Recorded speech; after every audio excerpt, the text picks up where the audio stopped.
মৌসুমি lifestyle. বন্ধুরা সবাই কেমন আছো? আশা করি সবাই খুব ভালো আর সুস্থ আছো। তোমাদের ভালোবাসায় আমি আছি মোটামুটি। সকালবেলায় উঠে শরীরটা বেশি ভালো লাগছে না, জানি না কেন, খারাপ লাগছে খুবই। তো কাজকর্মগুলো তো করতে হবে, আস্তে আস্তে করি। সকালবেলায় কথা বলতে ইচ্ছা করছে না, ভাবলাম ব্লগটিকে স্টার্ট করি। তো ব্লগ না করলে ভিডিও কী করে দেবো বলো? ওই জন্য ঘুম থেকে উঠতে অনেকটা লেট হয়ে গেছে। এই উঠলাম ঘুম থেকে, সবে উঠে তো গ্যাসটা একটু পরিষ্কার করলাম, রান্নাঘর ঝাড়ু দেওয়া হয়ে গেছে, রান্নাঘরটা মুছে নেবো। আর এই দেখো এখানে কতগুলো জামা কাপড় বের করে রেখেছি। এখানে আমার ছেলের আর মেয়ের দুজনের জামা কাপড় আছে। এই জামা কাপড়গুলো সব ভিজিয়ে দেবো, ধুতে হবে।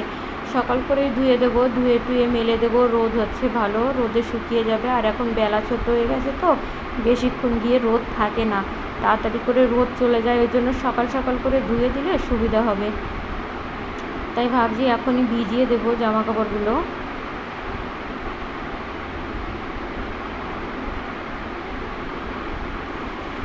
তারপর আমার ঘরটার মোছাও হয়ে গেছে, সব হয়ে গেছে। এদিকে দেখো আমার যা চা বসিয়ে দিয়েছে, মিতা চা বসিয়ে দিয়েছে। এদিকে মেয়ে দুটোর জন্য দুধ বসানো হয়েছে। একটা গ্যাসে দুধ বসানো হয়েছে, আর একটাতে চা বসানো হয়েছে।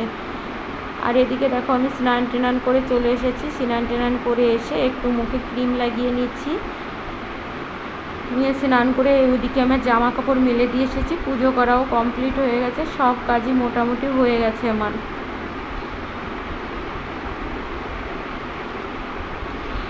এবার দেখো ওইদিকে ঠাকুরঘর মুছে আমার পুজো করাও হয়ে গেছে। দেখো ভেতরে প্রদীপ জ্বলছে, ভেতরটা একটু অন্ধকার অন্ধকার, পর্দা টানা রয়েছে তো ওই জন্য।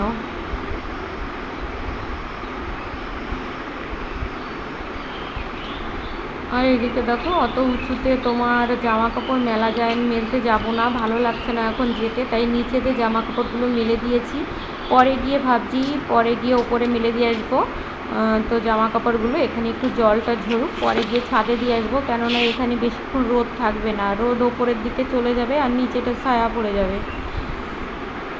ওই জন্য ভাবছি যে এখন আর এখন থাক আপাতত, পরে কাজকর্মগুলো সব রান্নাবান্না সব সেরে নিই, তারপরে গিয়ে জামা কাপড়গুলো ওপরে দিয়ে আসবো। আর এখানে দেখো একটা জবা ফুলের গাছ, খুব সুন্দর ফুল ফোটে, প্রচুর ফুল ফোটে। আর এখন ঠান্ডা পড়ে যাচ্ছে তো অল্প ফুল ফুটছে, তো পিঙ্ক কালারের জবা ফুল।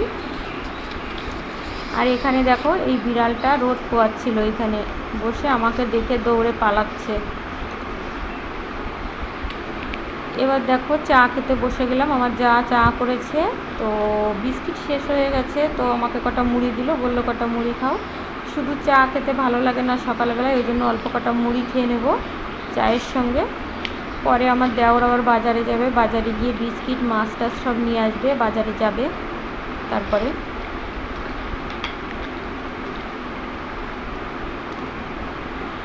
এদিকে দেখো ড্রেসিং টেবিলটা কি এলো ঝেলো হয়ে রয়েছে, সব গোছাতে হবে একদম, একটা বিধিকিস্তি কাণ্ড হয়ে রয়েছে।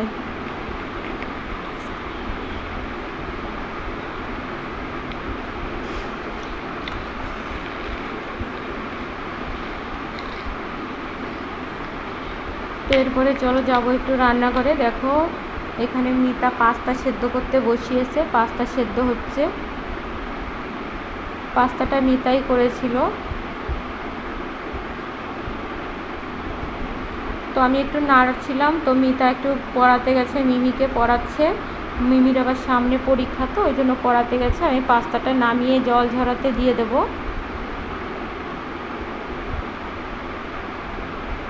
তারপরে গিয়ে এসে রান্না করবে।